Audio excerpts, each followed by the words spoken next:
I wanted to wait until after the holidays were over before I said something about this situation with the Santa with regards to religion and people worshiping Santa and putting the fear of Santa into their children instead of the fear of God. I see a lot of people going to the point where they're bankrupting themselves in order to gift to people, and that's not what this season is meant for. When Jesus was born, he received three gifts from the three wise men. He received gold, frankincense, and myrrh. Some people call that marijuana, depending on your translation. Just so we're all on the same page here, Jesus was a simple person and would not have been okay with people lavishing their children with all these expensive gifts because it gives them the feeling that they're entitled. On top of it, you're worshiping false idol. We're not supposed to worship gift giving. We're supposed to worship Jesus's birthday. Same with Santa. Santa is a real person that his name was Saint Nicholas, and we're supposed to celebrate the feast, not the person. So there's no confusion here. And this is a huge problem with people in the United States. It's not just with Santa. They worship the Easter Bunny too, and Halloween, and all these other pagan holidays. And as a minister, people get really mad at me when I tell them, hey, that's not biblical.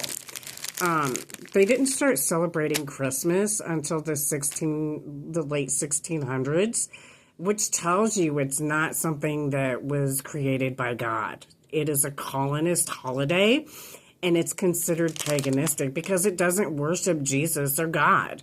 And when you worship anything other than God, you're worshiping a false idol. God wants us to worship Jesus as well because that's his son, and he loves his son. He wants us to know that Jesus is important. And so in teaching the truth in this, I've got a lot of people running around because they don't agree with what I'm saying, calling me all kinds of names and being really mean and nasty to me because I'm trying to teach them the truth so that I can see everybody go to heaven. I don't want to see people do all this work and go to Sunday school and to church every Sunday only to be called home and to hear, I do not know you, and to have your back turned on you instead of hearing, welcome home, my faithful servant, job well done.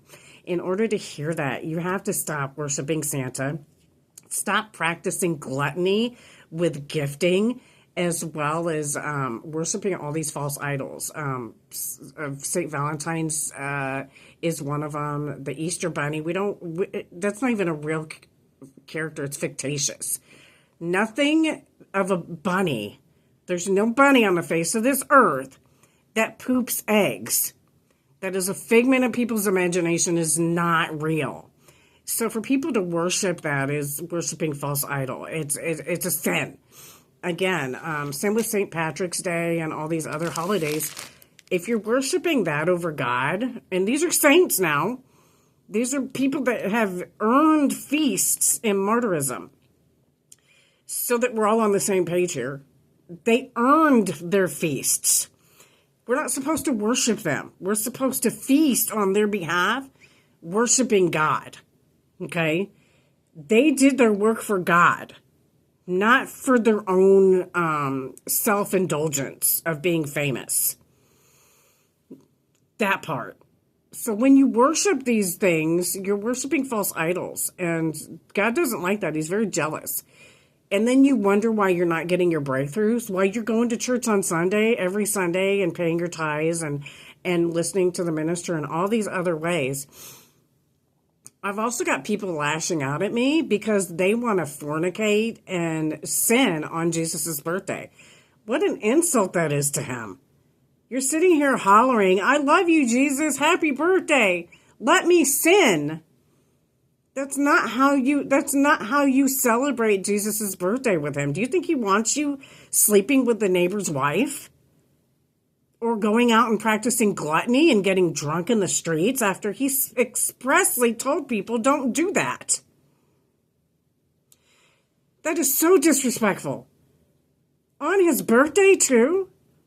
When he preached and teach, don't do that. But you're mad at me? That makes you a hypocrite? I'm going to pray that you all wake up. That's not something we want on our indigenous land. And I keep telling people that. We don't want that crap here. If you're going to worship false idols, take that back where you came from, whatever country you migrated from. That's not assimilation. There's no other way to say it. And according to the contract that all of you immigrants made, you're supposed to assimilate, which means no worshiping false idols in our Christian-founded country. Have a blessed day.